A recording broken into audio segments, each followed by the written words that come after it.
What's good? It's your boy Fanon.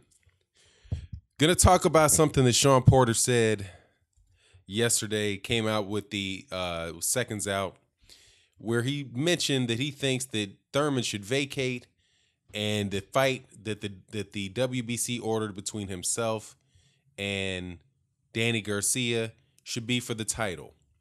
And I got to tell you, man, I agree 100%. And so let me tell you what he said, and then kind of go through the prospect of that actually happening. And uh, man, it's just time. It is absolutely time. Before I do that, though, I wasn't able to do a live stream yesterday because schedule at work was so crazy. So definitely going to do one today, if probably in the early afternoon or in the evening. So I hope that you would attend. The best way to know about when it's happening is to subscribe and hit the bell icon, and that way you can be notified of when that occurs. Uh, and we, like I always say, we got a very very good uh, crop of people that attend the live streams. Very mature boxing fans, boxing trainers, fathers of professional boxers. Shout out to my man. Amateur boxers. So a lot of people that are very, very avid boxing fans and knowledgeable boxing fans. Not everybody always agrees with each other, but for the most part, we keep it respectful, and it should be an enjoyable circumstance.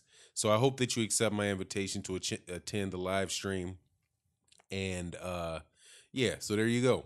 Also, yeah, thank you everybody in the live streams that contributes to the super chat and also the Venmo. That's very much helps us support the cause we're trying to raise money for and assist. So thank you very much, man. That's always appreciated. So shout out to all the cats that do that on a regular basis. Um, and the people that do occasionally. Thank you very much. Now that said, let me get into this, and then I'm going to tell you what I think about it. But I mean, the short of it is it's time for Keith Thurman. It's time for those belt to get up off that belt. To have Keith Thurman in the last, he has never defended. It is now, as of the time of this video, April 19th in 2018. He has never defended the WBC belt. He's had the WBC belt since March 4th of last year, and he's not looking. He might not fight. He was supposed to fight in May, but then that fight got pushed back because of another hand injury, and he's yet to announce when he's coming back. And from what I've seen in the media, um, it's been very, mum's the word on what's going on with him. So, short of it, man, it's just time for him to go, man. I was really looking forward to him fighting Keith Thurman. I mean, him fighting Errol Spence and getting, this weight class that is so stacked. This weight class is so stacked that it is in a circumstance where you can have one of the top guys in boxing come out of the top of this. And I'm just starting to really get a feeling that, and it might be because so many other people are saying it, but I just think, objectively speaking, I think this guy is just, or not objectively, in my opinion, I'm starting to believe that he really is sitting on these belts and hoping, in trying to avoid these fights. And whether he's injured or not, I think it's time. I really do think it's time for him to either, like, and Bomac said this at Brian McIntyre. And shout out to the Lions Den boxing community and their Smoke City Mobcast that takes place every Wednesday, 8 p.m. Central, 9 p.m. Eastern, with that excellent collaboration that took place with Brian McIntyre, the trainer of Terrence Crawford. If you guys have not actually watched that Mobcast, or didn't get a chance to watch that Mobcast, I suggest that you go to the channel and listen to it. It was just, man, it was an excellent piece of boxing knowledge, man, from a bunch of guys that really know the sport of boxing to one of the best trainers in boxing, to all talk to one another, man. It was just an incredible thing. But let me go into this article and go forward. Sean Porter, Thurman should vacate. Me and Danny Garcia should fight for the title. Former welterweight champion Sean Porter, who's 28-2-1 with 17 KOs, is getting tired of waiting for his mandatory shot against WBA belt holder Keith Thurman, who's 28-0 with 22 KOs. Porter, who lost a close decision to Thurman in 2016, became the WBC mandatory last year after knocking out Andre Berto in a final eliminator. Thurman has been out of the ring since March 2017 when he won a split decision over Danny Garcia, 34-1 with 20 KOs, to unify the WBC WBA world titles. Thurman had surgery for an elbow in the aftermath of the Garcia bout and then took off the rest of the year. He was scheduled to make a voluntary defense in May against an opponent to be determined, and withdrew with a claimed hand injury. There is no information on when or where Thurman plans to return. Thurman only fought once in 2016 and once in 2017, and he's headed in the direction of a single fight in 2018. There have been rumblings from the WBC regarding the possibility of having Porter fight Garcia for the WBC interim title. Porter would rather have the title taken away from Thurman, then face Garcia for the vacant belt. That's a completely fair assessment. I think it's the right move to make. I'm not going to step on Mr. Suleiman's toes. I'm not going to disrespect him or tell him what to do. But at the end of the day, I do think a fight between myself and Danny Garcia makes sense with or without a belt. But if you want to entertain the fact that the WBC title has been at bay for a while because Keith has been unable to fight, Porter told On the Ropes, it wasn't Second Outs, On the Ropes Boxing Radio, if you're not giving Keith a mandatory time to defend his belt, then his belt needs to be vacated. After his belt is vacated, I think there's only two people who should be fighting for that title, and that's myself and Danny Garcia. I think that fight makes sense on paper and for the fans. I would love to get back in the ring this summer in June, July, or August at the latest. It's not going to be Keith Thurman, but it's got to be another big fight. Hopefully, Mauricio Suleiman does the right thing, and hopefully it's for the WBC title. Now, you got fighters outwardly asking that you be stripped for your title, right? Well, he said he didn't ask for it, he wouldn't. But if that decision was made, then, it would be good if he was fighting for a title. Now, I mean, like I said in the beginning of this, I agree 100%. I mean, at this point, you're not going to have a mandatory defense until 2019. 2019. He fought last time he defended the WBC belt. He won the WBC belt in March. And it would probably be March of 2020, or excuse me, March of 2019 before he would be able to get in the ring with a top 10 opponent. Because now, added to the fact that his elbow was hurt, what was his neck first, then it's his elbow, now it's his hand. Then you got to assume that he's going to have to he's even had more time off. He might not have been in the ring. If he doesn't get back into the ring, let's say he doesn't get back in the ring till August, that is a year and a half without having fought. So in a year and a half, he might say that he needs 2 tune-ups. You never know. And then he hinges his hand again. It's time. It's time to go. It really is time to go for him. And I'm okay with them fighting for a WBC, having Danny Garcia and Sean Porter fighting for that title. But seriously, that doesn't solve the problem that I have with the heavyweight, with the welterweight division. The problem that I have with it is unification.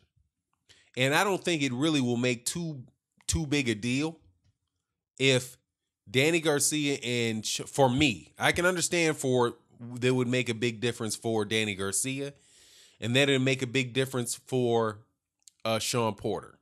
But if what happens is Sean Porter and Danny Garcia fight for the vacated belt, and then they then get a mandatory against Ugas, or they get a voluntary and they don't fight Errol Spence, then it's what I would consider to be a distinction without a difference. What I would like to see, and again, I'm telling you, this is my opinion. This is not something that's written in stone, and if reasonable people can disagree about things, I want to see unification to the greatest extent possible in the welterweight division. What I thought was going to be the biggest fight in boxing is now it's not even likely, and it's not as big as it's not even a big fight anymore. And that's Keith Thurman versus Errol Spence Jr. Keith Thurman was one of the hottest prospects in boxing, hottest tickets in boxing when he was fighting right towards the tail end of Floyd Mayweather Jr.'s career. It was, one time.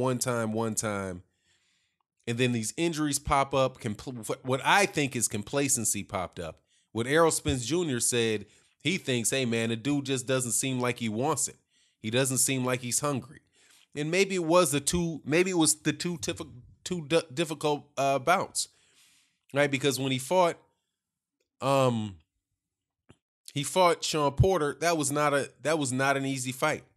And he was really wound up spending a lot of time on his back foot and really didn't have enough pop other than, isolated big shot here and there to keep Sean Porter off of him. Same thing I think happened with Danny Garcia. I didn't think that should have been a split decision.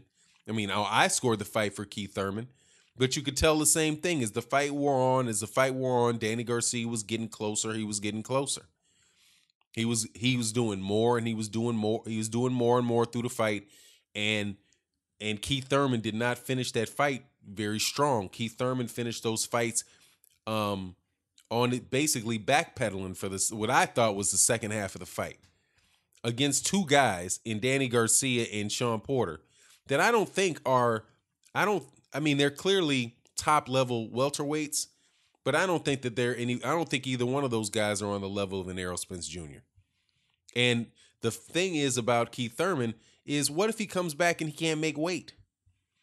Because he's been, and in this video, I'm going to try not to make light of him too much, but I saw him, when you see him sitting next to Errol Spence Jr. and he looks like he's, weighing 165, 170 pounds, pudgy cheeks, right? Very, very full arms, but with no definition. You have to wonder now whether this guy's going to be able to make 147 pounds. So with all of this playing around, I don't know if you call it like the, Mayweathering it or whatever, where you're trying to, well, no, that's unfair to Floyd Mayweather, and I'm going to be fair to Floyd Mayweather. Basically just trying to play the, I'm the guy that everybody's got to come to. I'm the top dog in the welterweight division. And, he's made his big money. He's made his big payday. But I think, that's prevented him from really wanting to make a fight. But anyway, now that fight is gone. The Errol Spence Jr., now the talk isn't even about Errol Spence Jr. and Keith Thurman. The conversation's now shifted to Errol Spence Jr. versus Terrence Crawford. And that's a shame, because as much respect as I have for Terrence Crawford hasn't even had a welterweight fight yet. And Terrence Crawford understands that's the case. Terrence Crawford says that he understood, that he agreed with what Keith, when you remember Keith Thurman had said that, that he thought that Terrence Crawford needed to prove himself at 147 pounds. Well, Terrence Crawford came out and said that he believed that he was correct, right? He said something to the effect of, I don't have the quote in front of me, but he basically said that, if somebody had moved up from 135 pounds to 140 pounds and everybody was talking about him like he was the man, I would think that guy would need to have to prove him. He would need to prove himself in that weight division before you start talking about him like he's one of the big dogs. But here you go, Keith. They're talking about him like he's one of the big dogs, because the guy who's supposed to be the big dog won't fight. So then you have Eddie Hearn entering the equation, right? Now Eddie Hearn is talking about, now this honestly, man, it's getting bad when you don't even get a mention when Eddie Hearn starts talking about people that are going to fight at the welterweight division. I don't think he's serious about Amir Khan doing this, but even Eddie Hearn is not putting in Keith Thurman's name. Right? He said, look, an old Amir Khan would be a very strong favorite for this fight, but it happens he's just not the favorite. We don't know if he's the same fighter he was 2 years ago. If he is, he can beat Lo Greco comfortably. I think in terms of being 31, he's had a few knockouts, but he's lived quite well. He's not a big drinker. He doesn't binge on food. I think he's fresh. Shattery will tell how fresh. The thing is, we just don't know, but he could be better than ever. He could be a shot fighter. The plan is Saturday. Is to fight Saturday, then at the end of August, then the big one in December. A clash with Brook would likely be the most lucrative, but negotiating a deal between the pair will still be problematic for Hearn, even though he promotes both. If a deal cannot be struck, American star Terrence Crawford, who fights with the WBO welterweight champion Jeff Horn, is for June. Jeff Horn in June is a possible one for December. If the IBF, and then he says Spence would fight him, Thurman, he does mention Thurman would fight him, Brook would fight him, Pacquiao would fight him. And so he does mention Brook in this, Thurman in this section, man, but along with everybody else. He should be the main guy that people want to fight at welterweight. He should be the guy that everybody's coming after. Not necessarily a guy that just, it could be Pacquiao, it could be Thurman, it could be, could be whatever.